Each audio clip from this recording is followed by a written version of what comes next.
Hello, my name is Amy McCoy. I'm going to be talking a little bit about a case study over Foxconn that was done. This case study was the last one of our three case studies that we did. I chose to talk about this one because it's the most fresh on my mind for now, and it was the most interesting to me just because it talks about suicide, which is a prevalent issue in today's society, and so it just kind of grabbed my attention. So I'll go on and give some background information about the company and why there was a case study even done on it.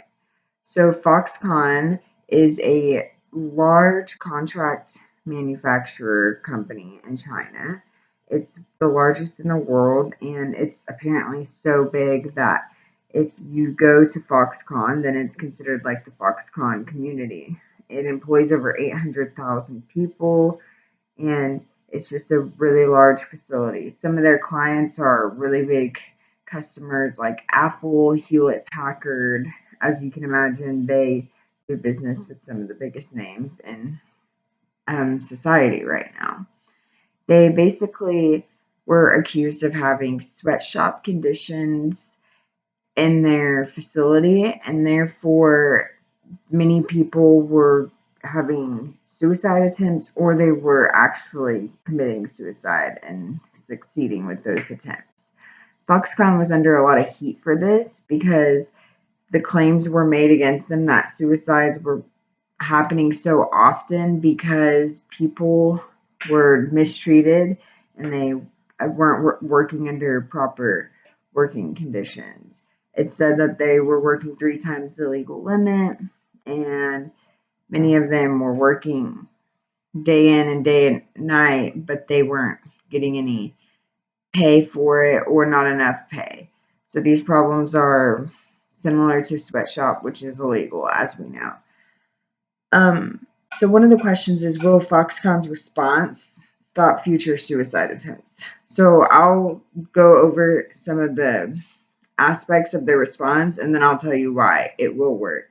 I personally think that their response is going to be successful just because to be such a large company that they are, they need to have a response that hits all aspects and targets a lot of areas in the company. And this was their response, that they were going to surround the buildings with nets so that way no one could jump and succeed at suicide attempts. And then they were going to hire counselors for emotional support and assign workers to 50-person groups within the environment so that they could look after each other, and then 2 separate pay increases for workers. As well, they had motivational rallies with uplifting titles and messages so the employees were in a more uplifting environment. So the first one, surrounding buildings with nets, I think that's a great idea because if anyone does attempt to jump, then they will live and it will be unsuccessful and it won't be such like a slap in the face for Foxconn that, I'm doing this because of the way you treated me as your employee.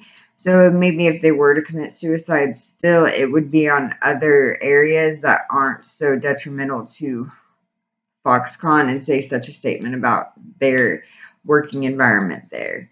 Hiring counselors is always an excellent idea because whether or not they're feeling suicidal, if it's just a family issue at home or maybe something with their pet or bad anxiety, they can go see a counselor for other issues that will help manage their emotional stability and their emotional status.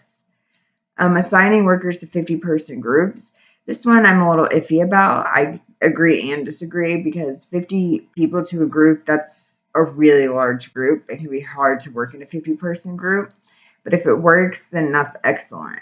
Now, having that many people is great for looking out for one another, and it's great for developing close relationships. So that way, if anything is suspicious among one worker, maybe another one can point it out and they can fix that problem. Pay increases are mandatory in a situation like this. Whenever you're working employees so often, then it's important that they're receiving the proper pay. And if you want to keep employees, that's also really important. And motivational rallies with uplifting titles. I think positivity is great in any environment. So displaying it in a way like that should help. The second question that I'm going to go over is whether or not Foxconn's response was reactive or proactive ethics, like an ethical response. And I think that they had a reactive response just because if they wouldn't have had all the suicide attempts or suicides happen, then they wouldn't be in this position where they needed to respond. So it took something to happen in order for them to make change and pave way for these workers to get fair treatment. Now, even if they knew this was happening back on the back end of things, or if there was suspicion that this was happening before it reached the public, then they should have corrected that way before it got to this major point where people were literally killing themselves over the conditions. And that's just something between Foxconn and what goes on in their corporate headquarters, but definitely something that can't happen again is that they have such a great response because it's a reaction to something so negative. The third question that I'm going to go over is how can executives win back some of the young Chinese workers? Once they ruin their reputation, it's really hard to win back these young workers, especially some of them that may have even been a part of the organization working in the sweatshop environment like conditions. So if they had already worked in those conditions, it's going to be hard to get them back.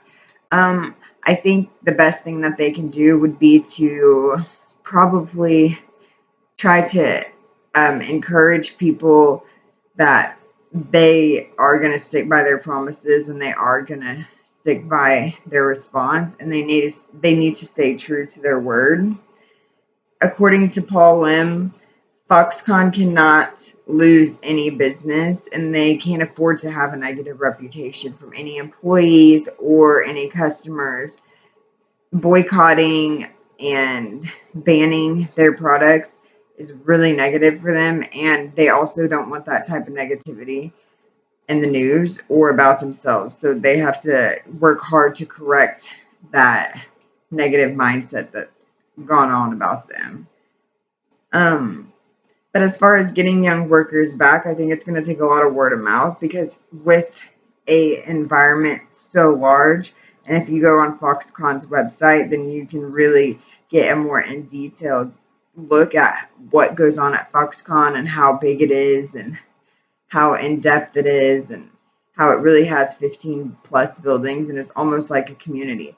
So there's a lot of word of mouth that goes on there. If you live near Foxconn, you probably know somebody that works there. So in order to win back these young people, they need to ensure that they're following their promises so that they can report to other people that they know that, hey, things really are improving. I'm actually getting paid, and maybe you should come work here too. So I think that is the best way, is just to execute what they're saying they're going to do and then getting their trust back from employees enough to where they will advocate for Foxconn and, tell people that it's worth working there. And according to Rick Rommel, working 3 times the legal limit negatively affects workers, and it causes them to have psychological and emotional issues.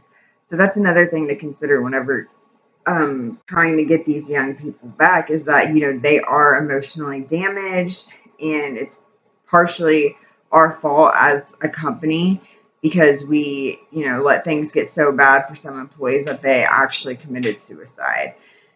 So it's important that they recognize previous conditions and then don't try to hurt feelings and play too much off people's emotional or sensitive abilities, because that might be a flaw for them. They just need to practice what they preach, really. Overall, I thought this was an interesting case.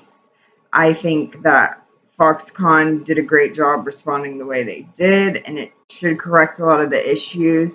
And as of course, hopefully there's no more suicides. And I will conclude my presentation by saying that I enjoyed it and I thought that it was very interesting, and I'm a little bit surprised with some of the answers that I got to the questions asked, but for the most part, I really agreed with what the results were. Thank you.